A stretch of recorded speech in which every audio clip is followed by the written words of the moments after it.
Hi, I'm Jeni Brown. Welcome to this week's MFB News. I hope everybody is well, warm, healthy, and having a good week. Today we're going to be covering off the latest changes in lender pricing. There's been another flurry of rates coming down there, which is really good to see. So we're going to be going into that in a bit of detail, and then I'm going to be running through the latest data from the ONS with regards to inflation and let you know how that kind of impacts things going forward in terms of interest rates. Some interesting data in there to share with you, which is quite encouraging. And then finally, I'm just going to bring you up to speed on the latest developments in the saga that is me being able to get my house back from my non-paying tenants. I think it's fair to say it's turning into an absolute nightmare. So I'll be bringing you up to speed on the latest instalment of that as well.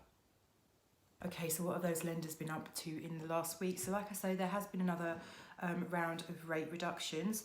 First of all, we've seen Capital Home Loans drop their pricing down. So their pricing now is from 5.53%. Capital Home Loans are a specialist lender. So here we're talking about limited companies, individuals with large portfolios, day one remortgages, that kind of stuff. We've seen Quantum reduce their rates and their pricing now starts from 6.19%. Now that is going to sound incredibly uncompetitive, I know. Quantum are a very, very niche lender.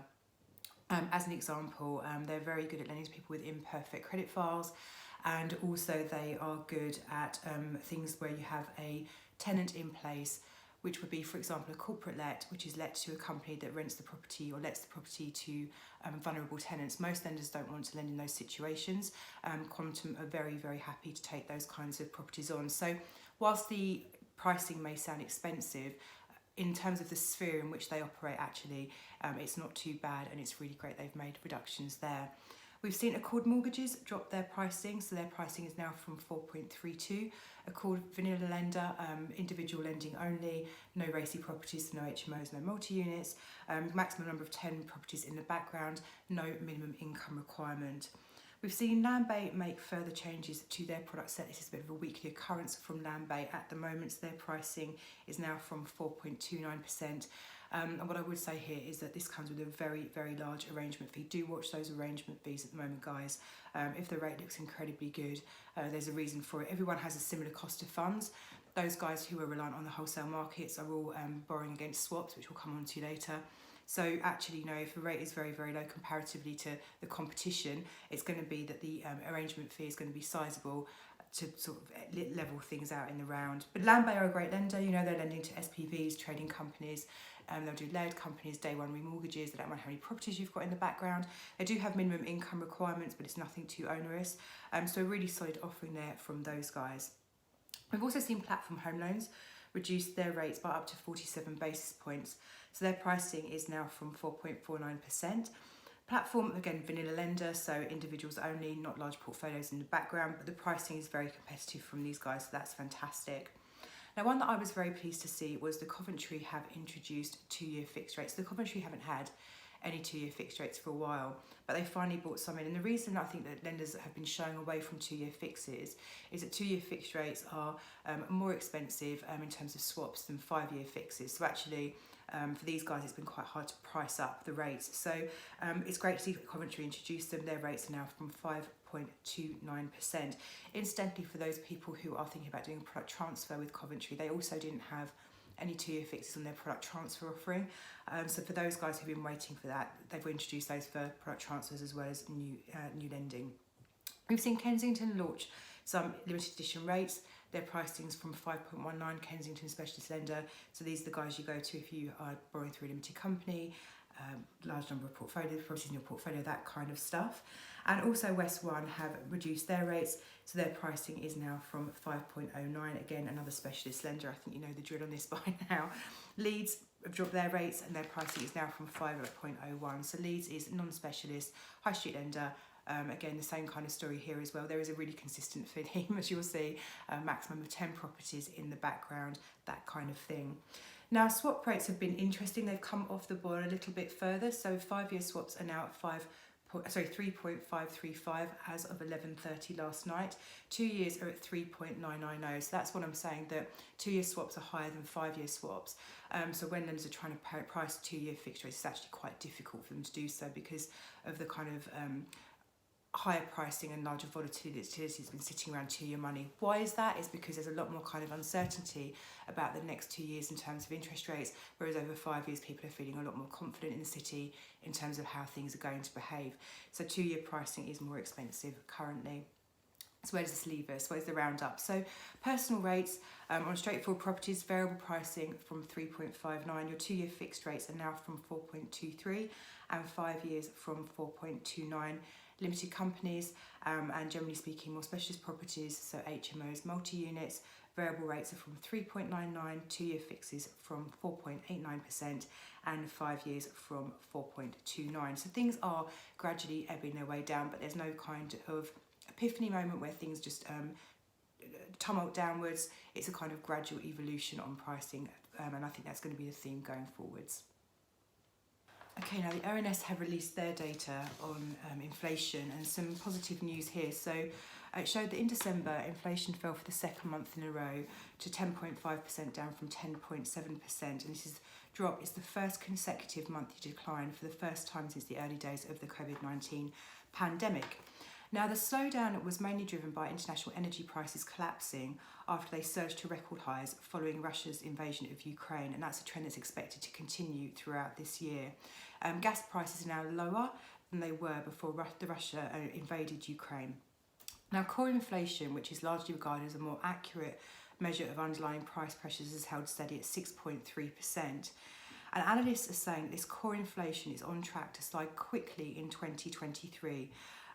Which means that actually the expectation is that it should drop down by the end of this year to 2%. Now, what this does is, with inflation coming down, and actually by the looks of it quite rapidly throughout 2023, this really leaves the door open for base rate to ease back down again. So how this plays out in terms of what the markets are expecting to happen, we are still expecting a further base rate increase in February, and it's early February, guys, just to forewarn you. So the market is very, very torn. It's either going to be 25 or 50 basis points. There is an expectation that base rate will absolutely cap out at 4.5%. It could be lower, but 4.5% is going to be the absolute worst case level it's going to get to in 2023. And then we're going to see a reduction in 2024, as like we said just earlier on, inflation really starts to ease back down. So there is, I think, some real light at the end of the tunnel now. Lastly, I'm just going to bring you up to date with what's been happening in my getting back with my property. So very, very quick summary. The tenants haven't paid their rent for months. We've been leaning on a guarantor. The guarantor then said that I can't afford to continue paying this. You're going to need to take action against the tenants now. So we have served a Section 21 and a Section 8. Now, with the Section 8, that was served in between Christmas and New Year. So on the 20th of this month, or actually on the 17th of this month, I was able to apply to the court for repossession of my property. We delayed actually doing that by a couple of days, just because it meant that the way the payment dates from the renter due, it ticked into another month, so it just meant the tenants were another month in arrears. So we actually applied to the courts on the 20th of January for the court hearing. I got a date through the 7th of March, which is all really wonderful. Now, over the weekend, I got a letter through from the insolvency service telling me that my tenants had gone into something called breathing space, which, as far as I can understand it, and I have to say this is the letters that you receive in the communication, and actually any support that's available online, they won't talk to you on the phone, incidentally, is fairly unclear. A lot of it's written in sort of jargon that I feel is, largely legalese. But essentially what it means is that my tenants have entered into some kind of period of time, 60 days in fact, where because of the financial stresses and difficulties that they find themselves in, I'm no longer able to pursue them for any money owed to me. So essentially my court hearing, which is going to be, or was meant to be on the 7th of March, now cannot happen. And actually because of the timing of the date that I applied to the courts for my hearing date and then receiving the letter, although the letter arrived after I applied for my court date, because the letter was actually dated prior to me applying for the court date, essentially I've then applied for court whilst the tenant is in breathing space, and therefore I've breached the conditions of it, which means that my Section 8 becomes invalid and I have to start all over again. So as you will imagine, I'm not very happy about this. In fact, to be honest, I'm absolutely devastated. I can't believe that this is, how things can really land. Ultimately, there's a tenant in there who hasn't paid their rent for months and months and has made no effort to do so, no effort to pay anything at all, no effort to even speak to us, and yet this is going to rumble on. So I think by the sounds of it, what will happen is their breathing space now finishes at the end of March. Then I have to give them 2 weeks. Then I can go about reserving another Section 8, and then we go through this whole process again. So I think the fallout is that the likelihood is that I won't be getting my property back now anytime until at least June, which is very, very distressing. Now, there is a kind of second layer to this. So I mentioned earlier on that we also served a Section 21. Now, Section 21 isn't impacted by breathing space because the grounds for the Section 21, there's no kind of claiming of debt. It's me simply saying that I'd like my property back. And the Section 21 is still in play, and that means that on the 20th of February, I can go to the tenants and say, actually, you know, it's the time, I've given you the 2 months notice, I'd like you to leave. Obviously, they're going to say no. Obviously, I'm going to have to apply to the courts and then probably get a bailiff as well. So this might be a quicker option. The trade-off to this is that I can't pursue them for any money via a Section 21. Rather than Section 8. Now, obviously, if they're going through the insolvency service, the chances are that I'm never going to get any money back from the tenants anyway, but I still do have the guarantor sitting in the background who I could pursue. So where I am at the moment is I'm just waiting for my solicitor to come back with advice in terms of the various options and the implications of that. So I will update you again next week. But as you would imagine at the moment, very, very worrying and very upsetting actually in terms of the whole process. So there we go, another instalment in the rich tapestry that is being a landlord. Thank you so much for joining me this week. I hope you found that helpful. As always, if you have any questions, love to hear from you. 0345 345 6788, or by all means have a look at our website. You can also do a live chat on there. So during office hours, we're open to communicate with you on a chat room if speaking on the phone isn't convenient or good for you in any way. Have a great week. I'll see you again same time next week. And until then, look after yourselves and keep warm.